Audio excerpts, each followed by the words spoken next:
Nic Haralambous has spent the last 10 years building startups, failing, learning and succeeding, while township entrepreneur Sibusiso Ngwenya, also middle name Nick, the founder of Skinny Sbu Socks, has turned his chic socks into a fashion statement. This is Tonight. I'm Bruce Whitfield.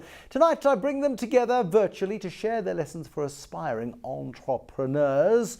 Look at, so I've got Sbu Socks in front of me, Skinny Sbu Socks. These are Colonel Mustard in the library. Lovely. These are very French inspired, sailing inspired, lovely. I'm not sure what these are. Houndstooth is a very classic design. Houndstooth in a jacket, usually, not in socks. Usually in a jacket or a three-piece suit, but now we put it on a sock. On a sock. They're the barber's pole. Put your foot on the desk. You're wearing your wares today. Yes. There we go. And then this looks like a corporate logo of your own. This is your corporate logo on Yes, a sock. that's the Skinny Sbu Socks logo. When we were thinking that, we were thinking all these great brands. You know, automatically when I say to you Louis Vuitton, what do you have? A Louis Vuitton bag in mind. And now I want you to think Skinny Sbu Socks and you have this design in mind. You got the three S's all Yes. together there. How long has this been going? This has been going for over a year now. I started last year, April 2013, and it's been an awesome journey. Very tiring at times, but it's been more rewarding than demanding. Why socks? Why not socks? Why socks? You know, I had realized that most South Africans spend millions on socks, on international brands. And I was like, you know what, we can produce the same quality, same designs, even better at a much affordable price. But also socks is my passion, you know. I remember when growing up, my mom used to tell me to wash my socks inside out.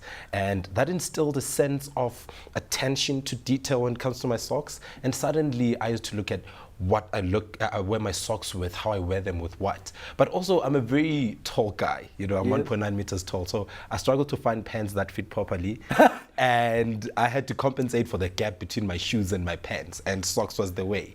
As a matter of fact, Bruce, last year before I started, I had over 70 pairs of socks. You had 70 pairs? 70 pairs of socks, meaning every day I wore a brand new pair of socks. And I was like, you know what, let me just do this. Very good. Nic Haralambous in Cape Town. You've been running Nic Socks, which you sell online, for how long, Mr. Haralambous? It's coming up on 2 years, actually. And why did you go into socks? I mean, what is it about socks? One looks around the world, one sees Thomas Pink, and they're trying to be outrageous. Everybody who makes a shirt nowadays seems to be going into the sock business. There's a great brand called Toe Porn as well. Socks are becoming a fashion accessory. Yeah, for me, it was a multiple of things. I saw a gap in men's accessories, so socks is just the beginning for my brand. And I also had just exited a business when I started Nic Socks, and I wanted to prove to South Africans that you didn't have to spend a lot of money to build a business.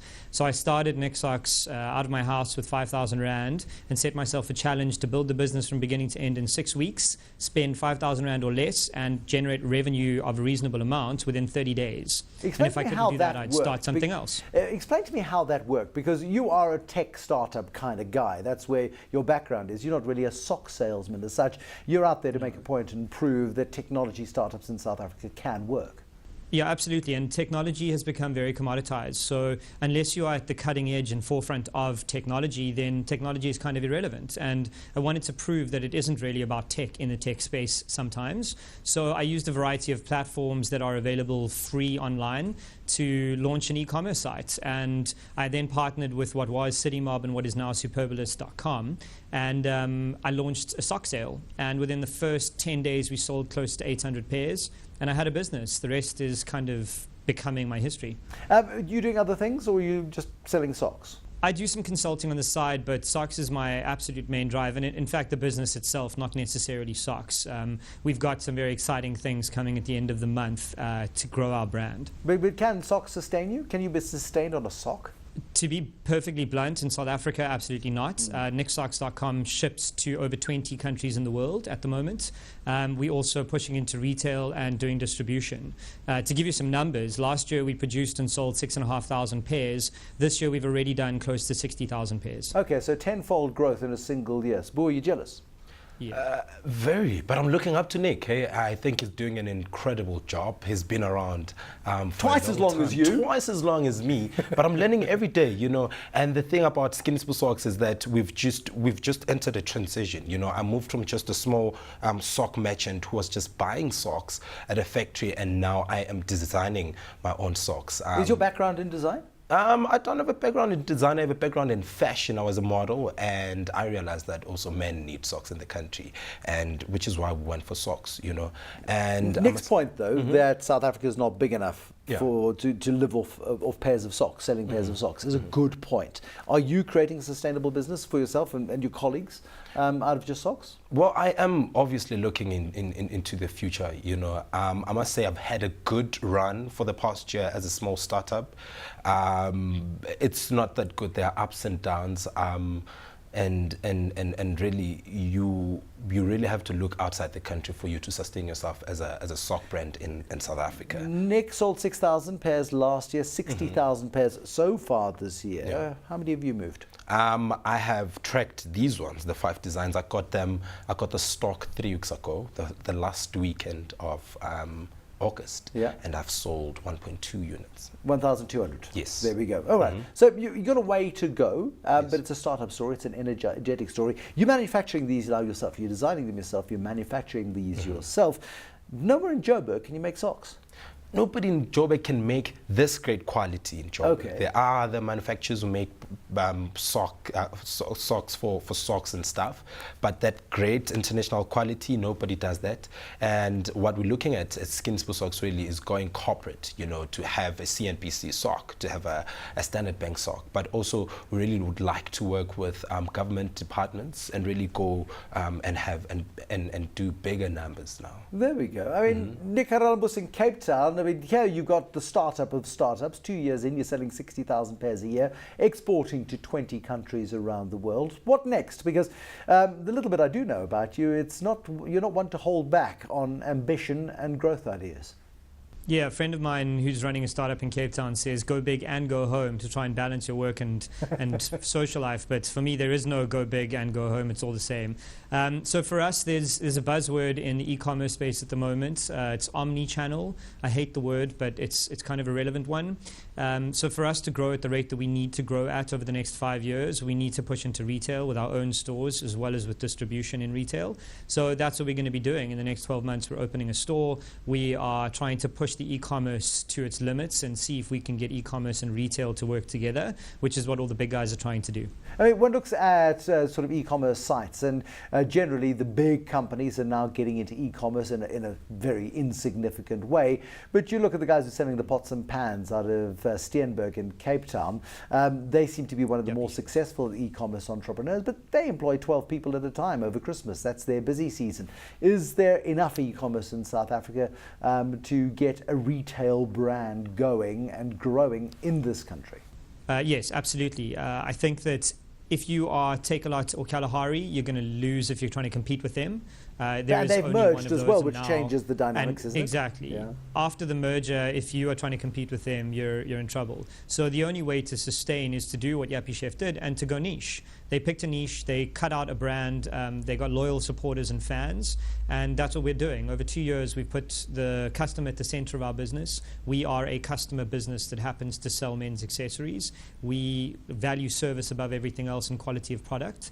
And once you do that and you get that right, people will buy what you sell them, and that's what we're aiming for. We're looking at a specific aesthetic with a specific target market, and we're going to carve our niche over the next while, and that's key. And something that Sbu mentioned, he's a year in, and man, he's done well for a year. This stuff takes a long time. You don't build brands of value over 2 or 3 years. It takes decades. So that's what I hope Sbu's going after. What I'm definitely going after is a 5 to 10 to 15 year men's accessories brand. Didn't you prove the point though, Nic Haralambous, that you could start a business with 5,000 Rand and get off the ground, which suggests that the barriers to entry in the sock trade are very, very low, and you guys are going to be constantly have somebody, forgive the term, snapping at your heels?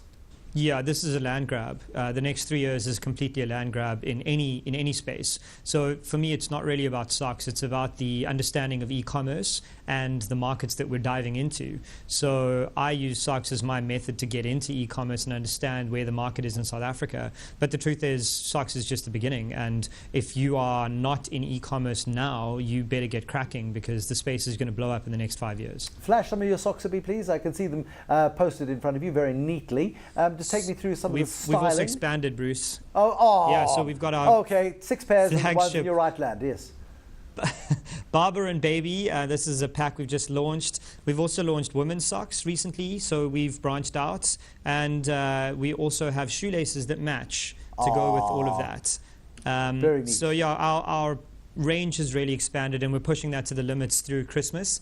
And, you know, we constantly have specials all the time on our website, and we ship generally within 5 days. There we go. I mean, it's a fabulous story there. But it's interesting, isn't it? I mean, he's at a different stage of evolution of his business. His ethos is different. He's going to men's accessories generally. Do you see yourself following a similar track as you continue to stalk Nic Haralambous? You know what, we've been, a number of things have been suggested to Skinny Sbu Socks, you know, as we are growing. But the one thing we'd like to be known as, I want you to think the ultimate premium male sock brand, African sock brand, and you think Skinny Sbu Socks. Once we reach that level, we can really stretch ourselves as far as we can. But for now, we're really focusing on dressing a gentleman in a suit with these socks. A gentleman in a suit. Give me an idea. Retail price. Retail price, it's 90 rands a pair. Isn't that expensive for a sock? It's quite affordable for a sock, Can I get for a pair good quality. Can I get a sexy pair of Falca socks for about the same price? Well, the thing about these socks is that they're locally manufactured. Yeah. The designs are locally inspired also. You know, it's a new South African culture that we're just translating into a pair of socks. And what's great also about Skinny Sbu Socks is that we release a limited number of socks. We only have 1.5 of these, and that's it. You know, so people get to get exclusivity when it comes to the Skinny Sbu Socks range. And what's great also is that as much as we also are exploring other e-commerce sites also, we're trying to make this as simple as possible. You're not buying a house, you're not buying a car, you're just buying a pair of socks. How do you distribute? How do I distribute? I do it via WhatsApp. And it's doing well. I should say that 80% of my sales were done via WhatsApp. People, whilst you're chatting to your son, your wife, you can just place an order to Skinny Sbu Socks, and we deliver. It takes 2 to 3 working days anyway in the country. Okay, and so you're doing it, and you can make money delivering socks, not using the post office, I assume, because the post office is perpetual. They've been off, I don't know broken. for how many years. But you can make a sustainable business out of this. Yes, you can. But also, you know, the one thing that people don't know is that you need a great support structure. You know, as an entrepreneur, a young entrepreneur like me who decided to dive into this thing, misconceptions are that we need a lot of money thrown at us. We don't. We just need support and people to just guide us the right way, and we can grow a proper business. I love the story. I really like what you've done with it. Nickara Lambos in Cape Town. Flash your socks one last time. There we go. Flash. I like the baby socks. The baby socks are there. Absolutely right. Thank you, Nic Haralambous in Cape Town. And Sibusiso Ngwenya, founder and chief executive of Skinny Sbu Socks. Nic Haralambous, the founder of nicksocks.com in Cape Town. It's a lovely, growing industry, but they will have people snapping at their heels. You've even got your logo on the Frenchy ones as well. Yeah, I do. like that. There we go. Thanks for watching. There'll be more tomorrow when we'll do gloves and other accessories. Until then, good night and goodbye.